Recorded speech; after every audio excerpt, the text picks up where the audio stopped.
Yung context po na binasa natin dito sa Book of Philippians chapter 3, ito yung sulat ni Apostle Paul sa mga taga-Philippians na ipinahayag niya sa kanila yung mga ginawa niya na sa tingin niya o naranasan na hindi ito naging kalugod-lugod sa harap ng Diyos. Na sabi niya, inari niya itong walang kabuluhan.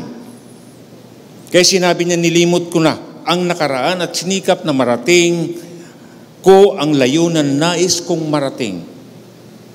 So si Paul, siya rin ang sumulat na 2 Corinthians chapter 5 verse 17, anyone in Christ is a new creation. Yun na yung concept niya, na nais ni Paul na marating ang nais ng Diyos na kanyang marating. Hindi na siya ang gumagalaw, kundi ang Diyos na. So, paano ba natin ito magagawa? Na si Paul ay nagtagumpay sa kanyang buhay bilang lingkod ng Diyos, bilang mananampalataya.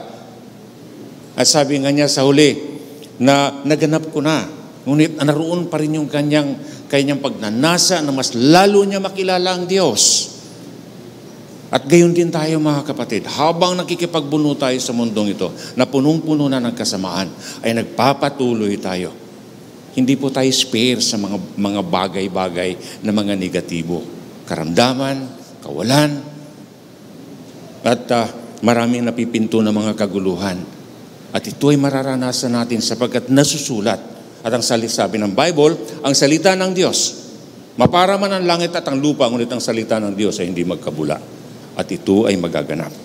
So ano bang gagawin natin? How to redeem the time? Isang paraan po mga kapatid, sa taon na ito, kailangan magkaroon tayo ng bagong simula. The new beginning sa ating mga buhay. At ito yung ating pag-aaralan. So papaalala ko lang po, na mahaba po ako mag-mensahe. Kaya minsan si Kuya Dennis umiiling-iling na sa akin. Sabi ni Kuya Dennis, akala ko hindi na matatapos. Pero sikapin ko po na maging maikli ito sa pagkatatakbo pa tayo ng murong. Nagatapos po nito. So unang gagawin natin sa taon na ito.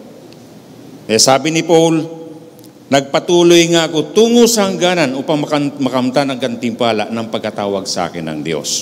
So unang gagawin natin mga kapatid, stop making excuses. Sabihin nga natin, stop making excuses. Tayo na mga mananampalataya, hindi po tayo. Nagagamit po natin ito. Katulad lang pumaalala ko nung Friday, karating lang po ng aking mahal na asawa na gagaling po sa ibang lugar, galing ng Cebu.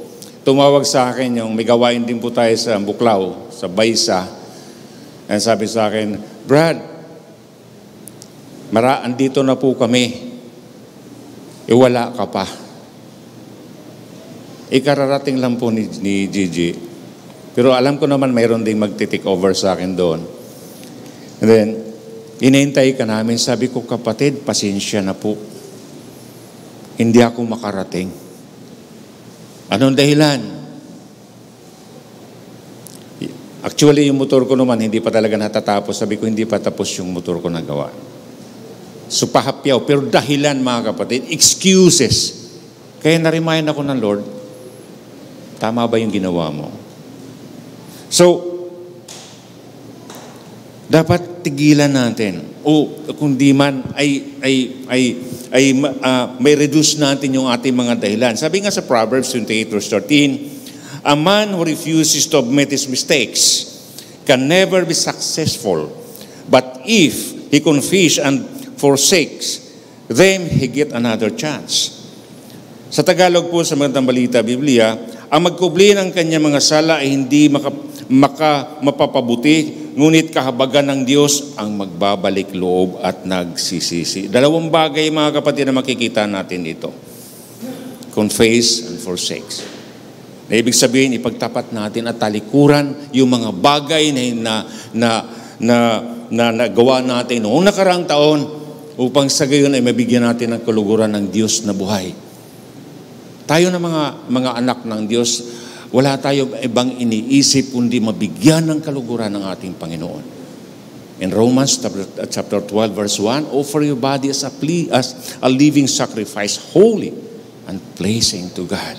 Walang ibang paraan, mga kapatid. Hanggat hindi natin nabigyan ng kaluguran ng Diyos, kahit ano pang gawin natin panalangin sa Kanya, hindi po tayo tutugunin ng Diyos.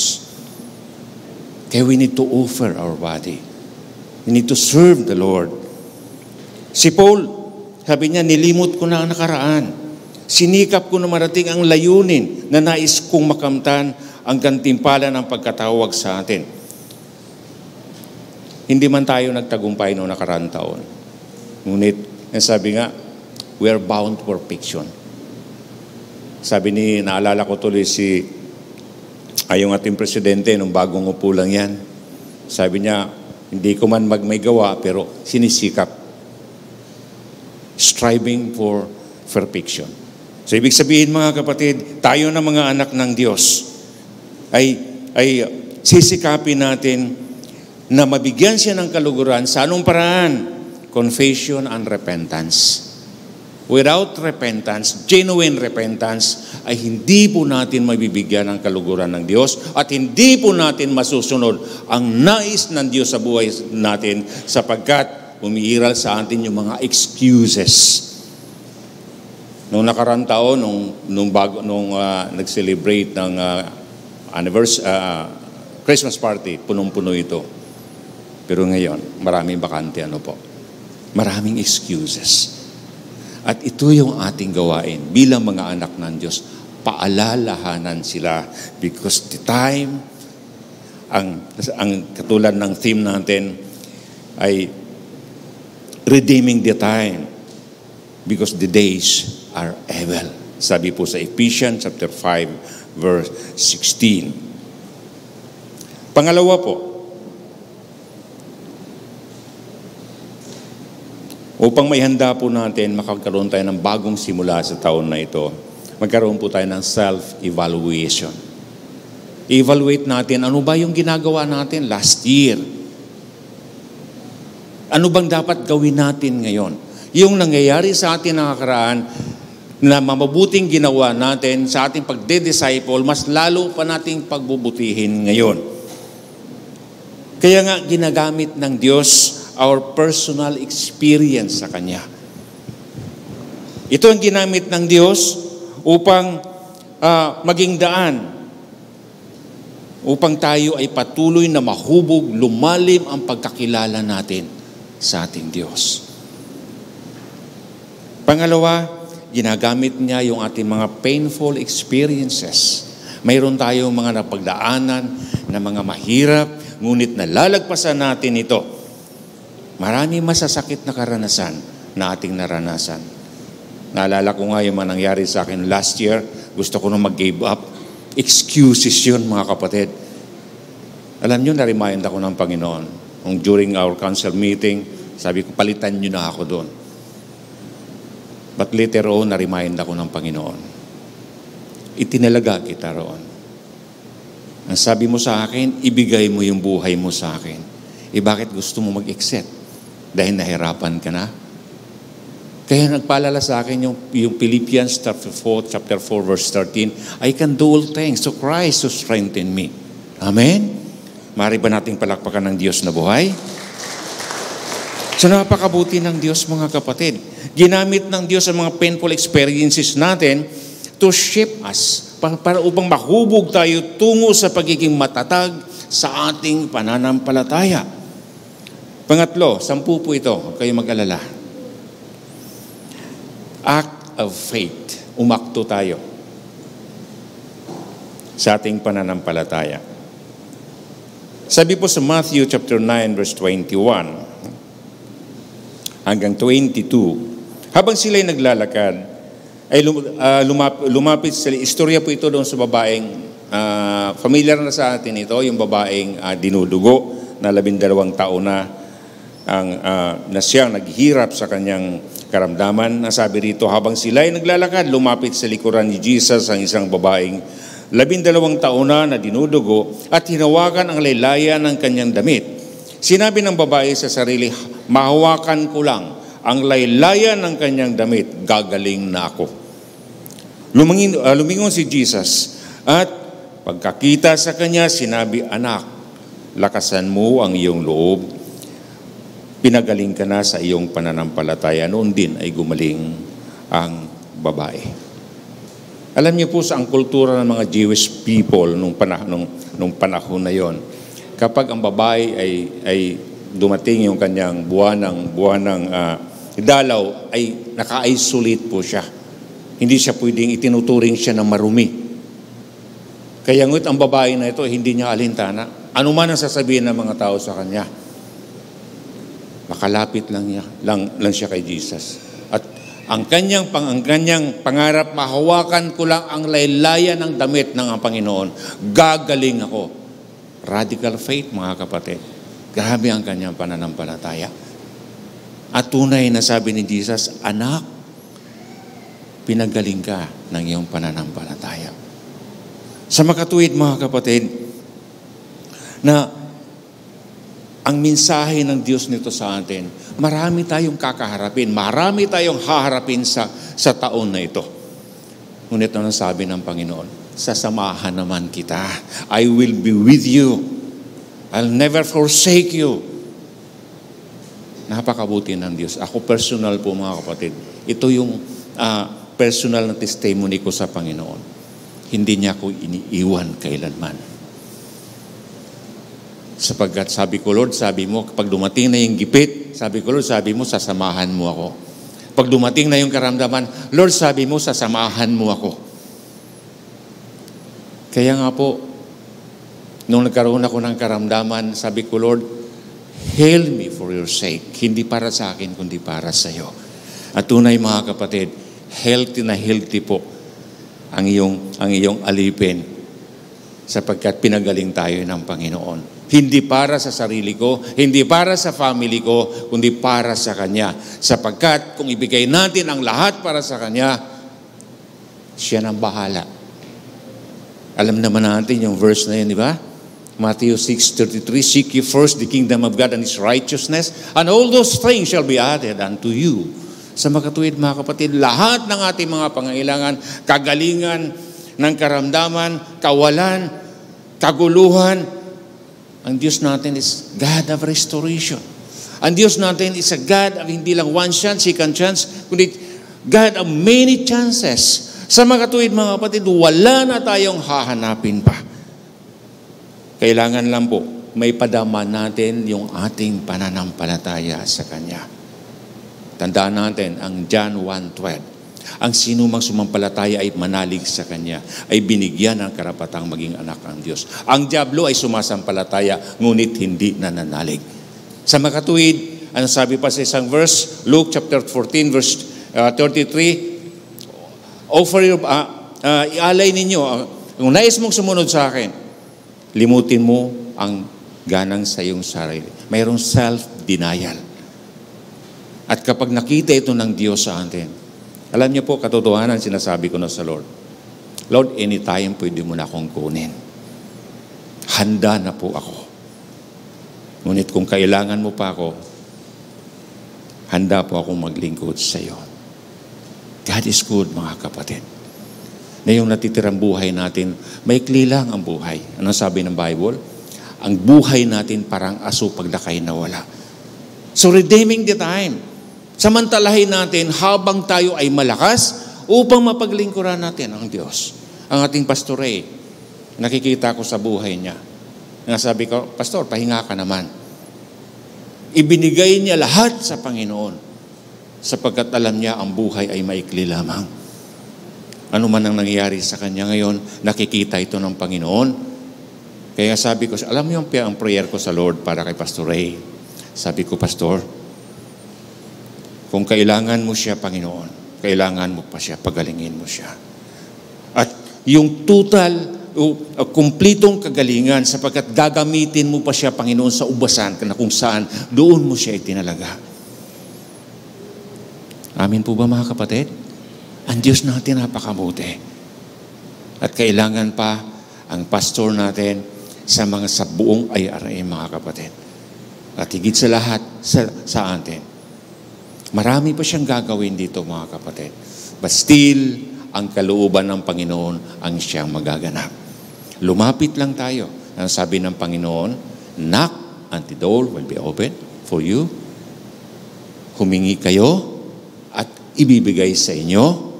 Maghanap kayo at kayo makakasumpong. Sa makatuwid mga kapatid, isang bagay lang na ipakita natin yung ating pananampalataya. Pangapat po, focus on God's purpose. So ito nagiging problema natin minsan ng mga mananampalataya. Alam na natin ang purpose ni Lord, kung bakit tayo niya tinawag, kung bakit niya tayo pinili, but still, papasok ngayon yung ating mga excuses. Mayroon nagkaroon na tayo ng goal setting, mayroon ng plano ang iglesia, hindi pa nga lang talaga na plansya, ngunit dapat ihanda na natin yung ating mga sarili. Alam mo, sabi ko nga sa Morong, na we are a team. Team tayo. So we work together. At sa awa naman ng Diyos, ay nagkakaisa kami. Hirap ako doon sa mga adult, pero dito sa mga youth, ay talaga nakikita kung paano sila magsikilos, kusang kumikilos.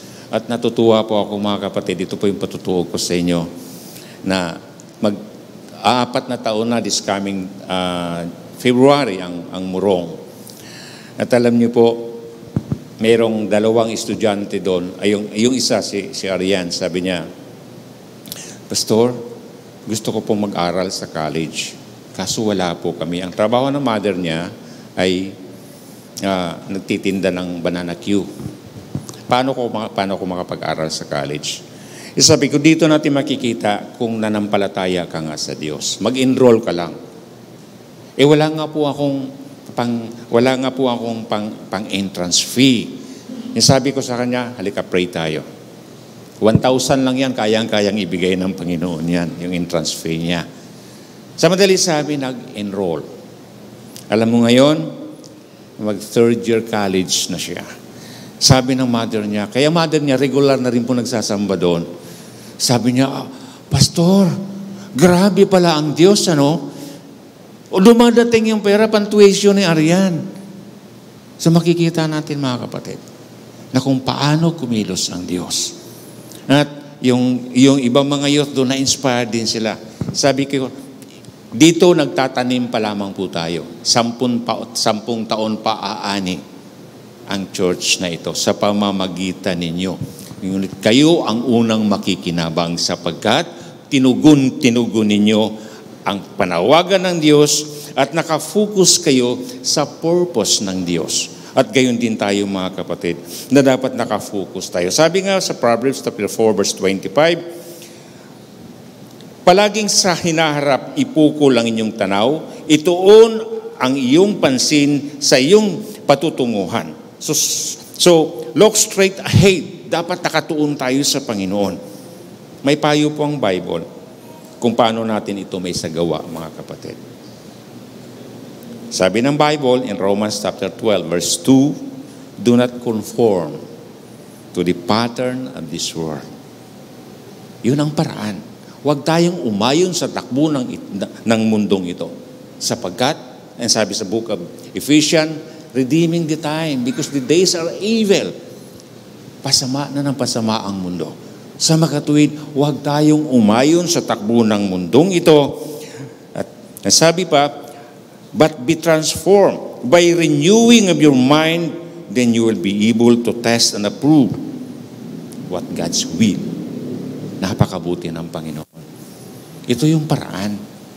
Kaya nga dapat kabisado na natin yung Romans chapter 12 verse 1 and 2. Kapag nasa atin yan mga kapatid, magagawa natin yung purpose ng Diyos sa pagkatawag sa atin. Hindi tayo tinawag upang maligtas lang. Hindi tayo pinili upang tamasain natin ang mga bagay, yung kanyang mga biyaya. Tinawag tayo ng Diyos upang gumawa sa kanyang ubusan. Hindi lang ang pastor, hindi lang mga leaders, each and every one of us na tumanggap sa Panginoon. Can you say amen mga kapatid?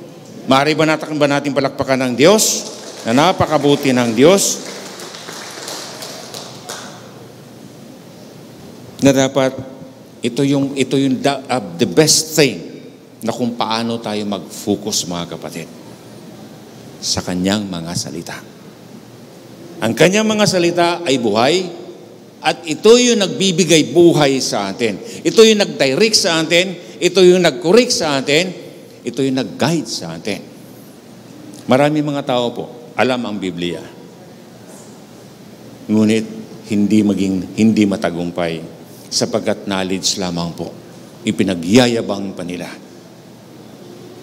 Ngunit ang tunay na nanahan, ang salita ng Diyos na nanahan sa kanyang puso, taglay niya itong Romans 12, 1 and 2. Na hindi siya umayon sa takbo ng mundong ito. Sa halip, ang sabi nga po sa Psalm chapter 1 verse 2, na sa halip kasiyahan niya ay sumunod sa kautusan ni Yahweh. Binubulay niya ito araw at gabi. Kaya nga itinuturo sa atin pagdating sa consolidation, ano po, na dapat tayo na mga anak ng Diyos na sa atin ito. Panalangin, prayer, worship, fellowship, at pagbabasa ng kanyang mga salita.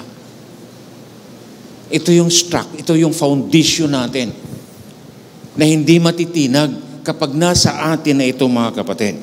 At last, trust the Lord. Lahat ng ito, mga kapatid, isa lang ang kauwian. Magtiwala tayo sa Diyos. Sapagkat ang pagtitiwala natin sa Diyos, ito yung maghatid sa atin. Ano man ang mangyari sa atin, nandoon yung ating pagtitiwala sa Diyos. Sabi sa Proverbs chapter 3 verse 5, trust in the Lord with all your heart and lay not your own understanding. Minsan po, umaasa tayo sa sarili nating kalakasan. Saka lang tayo lumalapit sa Panginoon kapag nahihirapan na tayo. Lord, saka na lang. Na dapat sa bawat hakbang, sa bawat yugto ng ating buhay, inilagak na natin ating tiwala sa Lord. Trust on the Lord. Dahil sa Kanya lang, nasa Kanya ang buhay, nasa Kanya ang kaligtasan, nasa Kanya ang pagpapala, sapagkat ang Diyos na ito ang siyang pinagbulan ng pag-ibig, na siya at nating nararanasan at ipinararanas natin sa ating kapwa. Tumiwala ka sa Panginoon ng buong puso. Sa verse 6 po, sabi dito, and all your ways submit to Him. Ano man, sa lahat ng pagkakataon, isubmit natin sa Kanya. Alam niyo po, madali lang po yan eh. Ang pinaka-conclusion ng lahat ng ito. Sabi nga sa isang talata, John chapter 3 verse 3, no one can see the kingdom unless he is born again. Sa makatuwid, upang mapasa atin ang mga ito, at lumakad tayo ayon sa landas ng Panginoon, there must be a total or genuine repentance. Tunay na pagsisisi. Kapag mayroon ka pang reservation dito, hahatakin ka ang mundo. Malakas ang hatak ng mundo. Kaya nais ng Diyos na makita sa bawat isa sa atin upang masunod natin yung purpose niya sa pagkatawag sa atin, sa pagkapili sa atin. Do what is right. Ano ba ang tama sa paningin ng Diyos? Sapagkat ang kasalanan, ang siyang naging dahilan upang hindi tayo makalapit sa Lord. Anong sabi ng Panginoon? Apart from me, you can do nothing. So ang hiwalay sa Kanya, nasaan? Nasa kadiliman. Na dapat taglay natin ang kaliwanagan at yung nasa kadiliman ay badala natin sa kaliwanagan. Sa pamamagitan ng ating pananalig sa Kanya. Si Paul, nakita natin ang buhay ni Paul. Total repentance, genuine repentance. Kaya anuman ang kanyang gagawin, siya ay nagtatagumpay. Sa atin mga kapatid, kung mayroon tayong total repentance, genuine repentance, nababago ang buhay natin, tinalikuran natin. Yes, hindi tayo perfect. Nagkakasala tayo, nagkakamali tayo. Ngunit ang pagkakamali na yan ay hindi nakamamatay. Sapagkat ang kapangyarihan ng banal na Espiritu na nasa atin ay nagpapaalala sa atin, nagre-remind sa atin na upang makabalik tayo sa landas patungo sa Panginoon. Total repentance, mga kapatid. Genuine repentance. Kaya nga po, mahirap lumago ang isang mananampalataya hanggat hindi niya naisuko ang kanyang lahat-lahat sa kanya. Ano sabi sa isang talata? Luke chapter 14, verse 26, kung di ako nagkakamali.